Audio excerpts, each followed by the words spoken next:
சேலத்தில் செயற்கை கால்கள் பொருத்தப்பட்ட 41 மாற்றுத்திறனாளிகள் ஒரே நேரத்தில் நடனமாடி உலக சாதனை முயற்சியில் ஈடுபட்டனர். வளர்ந்து வரும் தொழில்நுட்பங்கள் மாற்றுத்திறனாளிகளின் வாழ்விலும் முக்கிய பங்காற்றி வருகின்றன. இதன் நீட்சியாக செயற்கை கால்கள் பொருத்தப்பட்ட மாற்றுத்திறனாளிகள் ரோபோட்டிக் முறையில் பயிற்சி மேற்கொண்டு அதன் வாயிலாக நடனமாடி அசத்தினர். இந்த நிகழ்வில் பங்கு பெற்ற 16 வயது முதல் 75 வயதுக்குட்பட்ட 41 மாற்றுத்திறனாளி நபர்கள் பல்வேறு திரைப்பட பாடல்களுக்கு ஒரே நேரத்தில் 15 நிமிடங்கள் நடனமாடி உலக சாதனை முயற்சியில் ஈடுபட்டனர்.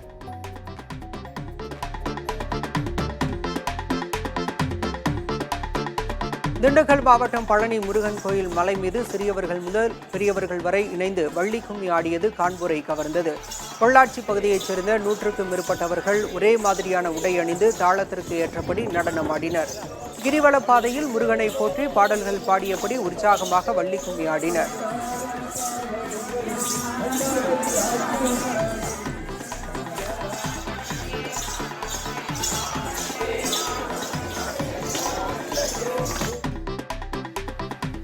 நெல்லை மாவட்டம் அம்பாசமுத்திரம் சங்கரலிங்க சுவாமி கோயிலில் ஆடி தபசு திருவிழா கோலாகலமாக நடைபெற்றது. தாமிரபரணி ஆற்றங்கரையோரம் சின்ன சங்கரன் கோவில் என்ற பகுதியில் அமைந்துள்ள இந்த கோயிலில் நடைபெற்ற விழாவில் சங்கர நாராயணராக வெள்ளி பல்லக்கில் சிவபெருமான் எழுந்தருளினார். இந்த விழாவில் ஏராளமான பக்தர்கள் கலந்து கொண்டு சாமி தரிசனம் செய்தனர்.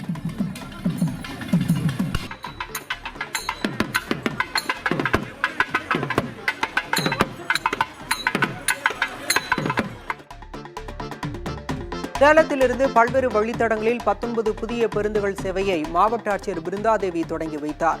சேலத்திலிருந்து சென்னைக்கு 8 பேருந்துகள், சிதம்பரத்திற்கு 3 பேருந்துகள், பெங்களூருவுக்கு 3 பேருந்துகள், மதுரைக்கு 3 பேருந்துகள் என புறநகர் வழித்தடத்தில் 17 பேருந்துகள் சேவை தொடங்கி வைக்கப்பட்டது.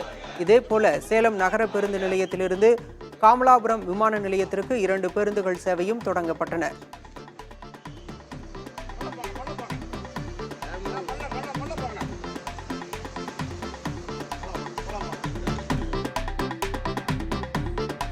திருச்சி மாவட்டம் சிறுகனூர் பகுதியில் லாரி மீது அரசு பேருந்து மோதிய விபத்தில் கராத்தே வீரர்கள் உட்பட 18 பேர் படுகாயமடைந்தனர். ஸ்ரீரங்கம் பகுதியில் நடைபெற்ற மாநில அளவிலான கராத்தே போட்டியில் பங்கேற்ற வீரர்கள் சொந்த ஊர் செல்வதற்காக அரசு பேருந்தில் பயணம் செய்துள்ளனர். சிறுகனூர் வழியாக சென்று கொண்டிருந்த பேருந்து எதிர்பாராத விதமாக முன்னால் சென்ற லாரி மீது மோதி விபத்துக்குள்ளானது. இதில் கராத்தே வீரர்கள் 12 பேர் உட்பட 18 பேர் காயமடைந்தனர். அவர்கள் தனியார் மருத்துவமனையில் சிகிச்சை பெற்று வருகின்றனர். புதுக்கோட்டையில் நடைபெற்ற மாவட்ட அளவிலான சிலம்ப போட்டியில் ஏராளமானோர் பங்கேற்று தங்களது திறமையை வெளிப்படுத்தினர். புதுக்கோட்டை வடக்கு ராஜவீதி அருகே உள்ள அரசு உதவி பெறும் உயர்நிலைப் பள்ளியில் மாவட்ட சிலம்ப வளர்ச்சி அறக்கட்டளை சார்பில் முதலாவது மாவட்ட அளவிலான சிலம்ப போட்டிகள் நடைபெற்றன. பல்வேறு பிரிவுகளில் நடைபெற்ற இந்த போட்டியில் சிறுவர் சிறுமியர் உட்பட பலர் பங்கேற்று தங்களது திறமையை வெளிப்படுத்தினர்.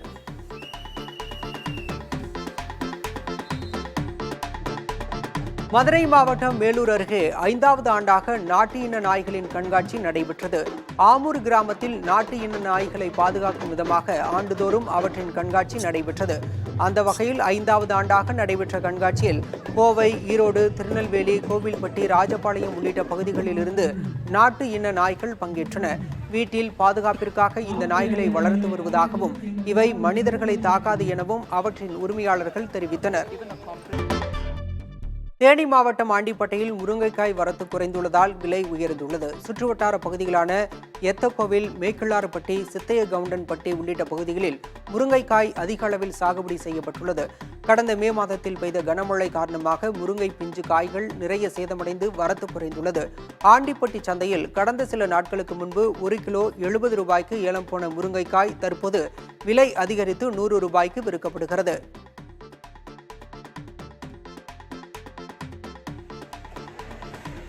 திருத்தணி சுப்பிரமணிய சாமி திருக்கோயிலில் தெப்பம் கட்டும் பணிகள் மும்முரமாக நடைபெற்று வருகின்றன. ஆண்டுதோறும் ஆடி மாத கிருத்திகையில் தெப்பத் திருவிழா நடைபெறுவது வழக்கம். இந்த ஆண்டு ஜூலை 29 முதல் 31ஆம் தேதி வரை 3 நாட்கள் தெப்பத் திருவிழா சிறப்பாக நடைபெறவுள்ளது. இதனையொட்டி சரவண பொய்கை திருக்குளத்தில் தெப்பம் கட்டும் பணிகள் இறுதி நிலையை எட்டியுள்ளது. இந்த பணிகளை அறநிலையத்துறை அதிகாரிகள் மேற்பார்வையிட்டனர்.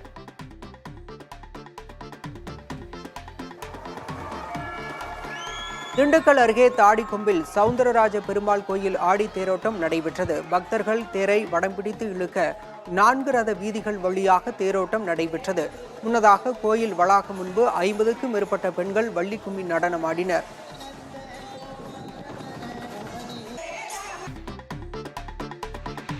விழுப்புரம் மாவட்டம் திண்டிவனம் அருகே இலங்கைக்கு கடத்த முயன்ற 1.5 கோடி ரூபாய் மதிப்பிலான கஞ்சாவை காவல்துறையினர் பறிமுதல் செய்தனர்.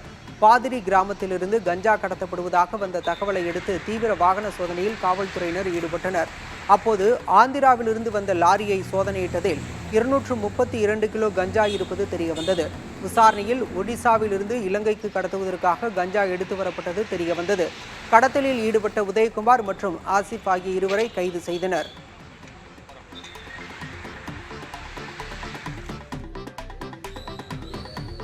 பெரியகுளம் பகுதியில் பூட்டி வைக்கப்பட்டுள்ள அரசு ஆரம்ப சுகாதார நிலையத்தினை திறந்து வைக்க பொதுமக்கள் கோரிக்கை விடுத்துள்ளனர். தேனி மாவட்டம் பெரியகுளம் நகராட்சியின் வடகரை 2வது வார்டில் 25 லட்சம் ரூபாய் செலவில் கட்டப்பட்ட அரசு ஆரம்ப சுகாதார நிலையம் பணிகள் நிறைவடைந்து 1 வருடம் ஆகியும் இந்த வளாகத்தில் சுற்றுச்சுவர் தரைத்தளம் அமைக்கும் பணிகள் கிடப்பில் போடப்பட்டுள்ளதாக மக்கள் பயன்பாட்டிற்கு திறந்துவிடாமல் பூட்டி வைக்கப்பட்டுள்ளது. இதுகுறித்து நகர்மன்ற தலைவரிடம் கேட்டதற்கு வளாக பணிகள் விரைவில் முடிக்கப்படும் என தெரிவித்தார்.